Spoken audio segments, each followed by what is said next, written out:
En ce temps-là, Jésus disait, à quoi le règne de Dieu est-il comparable?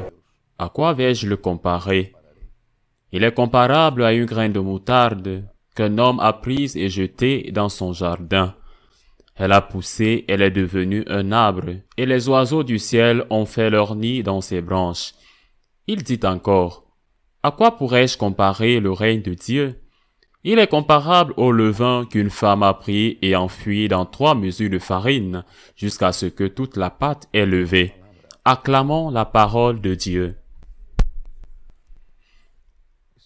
Psychologiquement, nous sommes très influencés par l'avis de la majorité.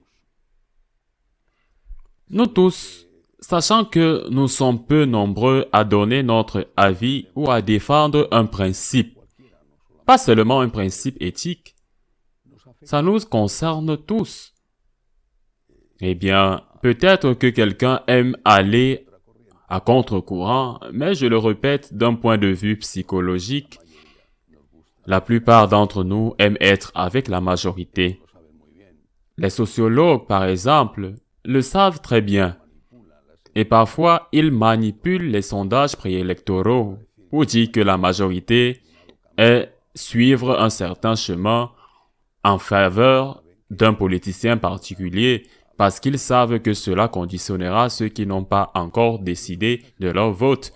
Et cela se produit exactement de la même manière aussi dans les questions religieuses. Se sentir en minorité vous met mal à l'aise. Cela vous rend tout simplement, par ce fait, douter que vous vous trompiez. Ai-je réussi? Est-ce que tout le monde pense autrement? Oui, il s'est avéré que ce n'est pas tout le monde, mais apparemment, oui, tout le monde pense le contraire, et parfois, cet argument est utilisé contre vous. Vous voyez que vous êtes un cinglé, que vous êtes dépassé, que les gens ont changé, et surtout dans les questions morales, avec jusqu'à ce que vous disiez que même les prêtres ont changé, ou même les évêques ont changé. Eh bien, et vous vous sentez mal.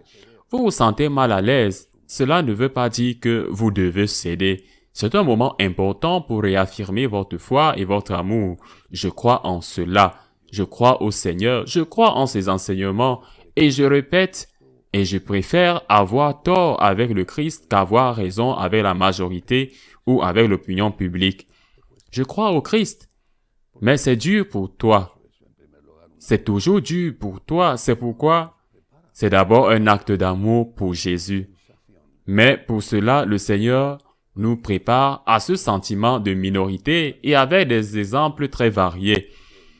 L'évangile d'aujourd'hui en met 2. Il nous dit qu'il ne se passe rien, que l'important n'est pas d'être majoritaire ou minoritaire, mais d'être avec lui. Et que c'est justement cette fidélité à lui qui va faire notre témoignage, notre message, qui finira par triompher. Avec le Christ, nous sommes la majorité absolue et cette tentation qui a toujours été là, parce qu'elle faisait partie de la nature humaine, cette tentation devient beaucoup plus prononcée, beaucoup plus forte à notre époque. Certains la blanchissent même comme une source de révélation. Dieu parle à travers le peuple, dit-on. Ce que pense le peuple, ce que pense la majorité, ce qu'on dit est la voix de Dieu. C'est la base de ce qu'on appelle l'Église populaire, l'Église du peuple. Qu'est-ce qu'on dit aux sacerdoces féminins? Que pense la majorité des actes homosexuels? Que disent les enquêtes sociologiques sur le célibat des prêtres? Que disent les gens? C'est ce qu'il faut accepter parce que Dieu parle à travers le peuple. Eh bien, ça vaudra pour la démocratie. Eh bien, mais ce n'est pas valable pour la vérité. Ce n'est pas valable pour l'Église. Dieu parle. Il a parlé par le Christ. Dieu a parlé et a fermé son message avec la mort et la résurrection et l'ascension du Christ et plus tard, à travers la tradition, qui interprète cela et qui fait partie, petite partie de la tradition.